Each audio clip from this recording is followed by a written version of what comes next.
the Isaac hype train and why UAE is watching from the platform. Let's begin our journey by addressing the most powerful force in modern cycling: hype. Isaac Del Toro has gone from prospect to full-blown prodigy in less time than it takes Tadej Pogačar to drop Enric Mas on a medium mountain stage. The guy won the Tour Down Under, nearly broke the internet, and suddenly half the fans are saying that he should co-lead the Tour de France because he's special. And yes, he is special, but special in cycling has two meanings. Wow, we've discovered a once-in-a-generation diamond. Or wow, this kid is going to combust like a meteor entering the atmosphere. Team UAE being the wise group that are sometimes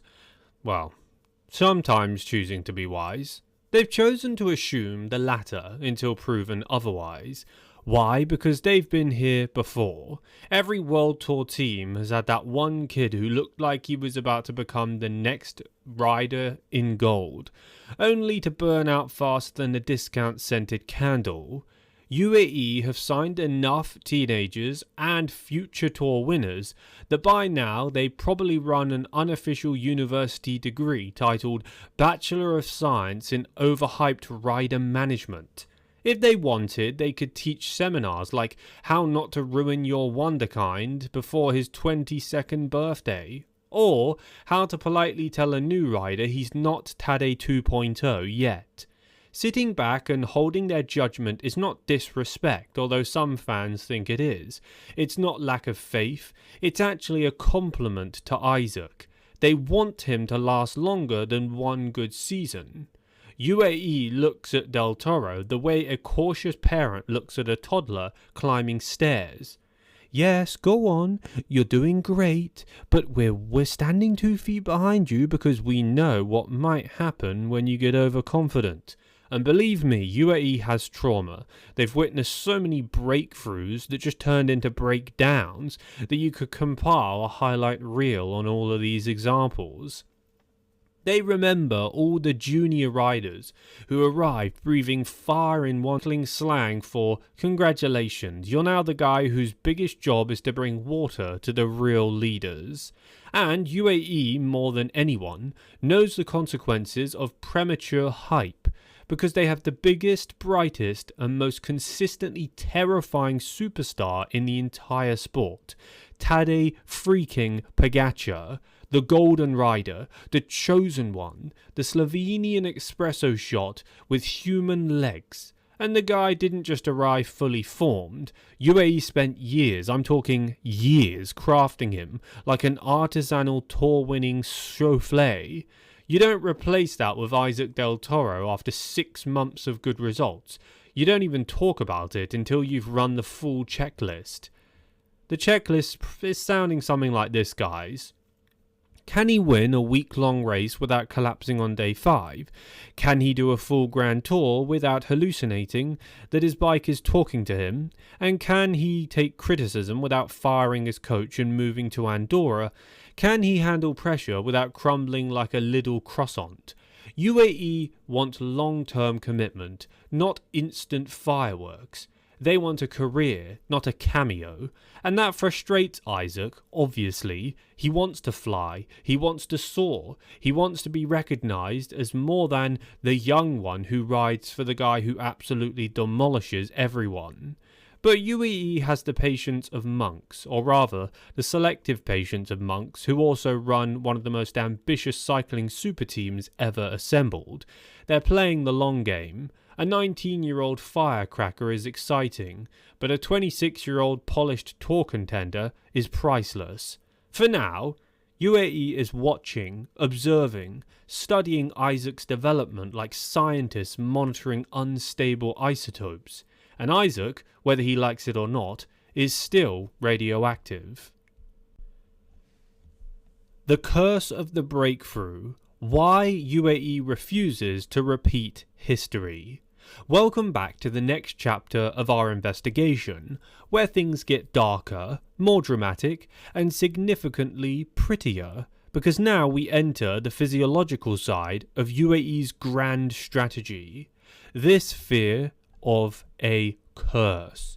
The curse refers to the terrifying pattern that haunts young cycling stars. The curse goes something like this: the breakthrough season, burnout spiral, unexpected disappearance into mid-pack oblivion. Cycling fans know this cycle well. It's so common that when a young rider suddenly destroys everyone on a climb, commentators say things like, he's either the next Pogacar, or he's going to vanish in 3 years, but let's enjoy it while it lasts. UAE knows this curse intimately. They've had riders hyped as the next GC hope who ended up, well, let's say, less than spectacular. Riders who were supposed to rival Pogacar, but instead rivaled the team's nutritionists in terms of race day impact. They've seen youngsters burn out from too much racing, too little recovery, too much expectation, too much pressure, and that one time someone decided altitude camps in January sounded like a good idea.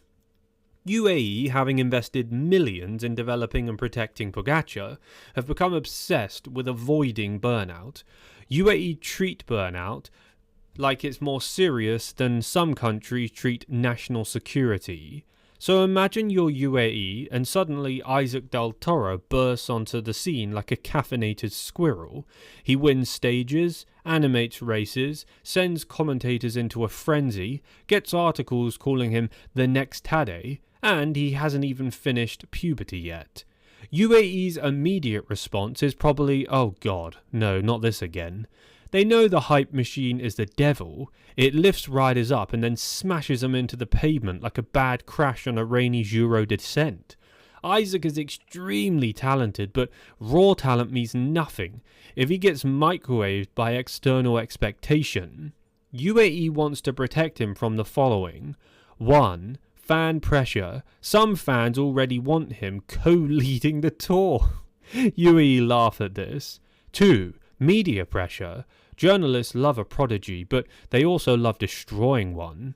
UAE knows this. Number 3. Social pressure. Isaac is from Mexico. The entire nation now sees him as the future. UAE feels the responsibility. Number 4. Internal pressure. The team already has stars stacked like Pokemon cards. UAE must manage different egos. Number 5. Self-imposed pressure. Isaac probably wants to prove himself now, but UAE refuses to let him. They are going to protect Isaac whether he likes it or not. They've seen too many young riders fight for leadership prematurely, cook themselves at 21, and spend the next decade as, bottle carriers. Burnout is a real threat, and UAE's goal is to make Isaac's long-term investment worth it. A future GC guy, a stage race machine, not a fireworks display that burns brightly and dies in 18 months. But here's the part Isaac doesn't understand yet, in my opinion. UAE's disrespect is actually respect. Not giving him the keys to the kingdom, that's how they keep him alive. He's frustrated, of course he is, look at him, racing like he's trying to impress God himself, but UAE won't let Isaac set his own pace yet, because Isaac Del Toro is the kind of rider who will tear his legs apart trying to prove a point to everyone. UAE won't let him burn out, at least not this year. In general, I think this is a topic tons and tons of fans all around the world has overlooked. Not only that, most of them probably haven't even thought of this before. I'll be honest, I considered making this video idea and I thought a lot of people would just mock me for it. But I've stuck to my idea, I've stayed true to my vision, and I thought this was actually a really good video topic to cover, because no one seemed to be covering this. Of course, we have all the cycling podcasts with a bunch of people yapping about their future and predictions, but I don't think anyone really cares about predictions of some podcast guy, even if he was some semi-professional or even an ex-professional. The truth is, there's so many theories and drama that no one's covering, and this is one of them. Please subscribe to my channel for more future daily videos on cycling. Leave a like on the video for good luck, and I'll catch you guys tomorrow.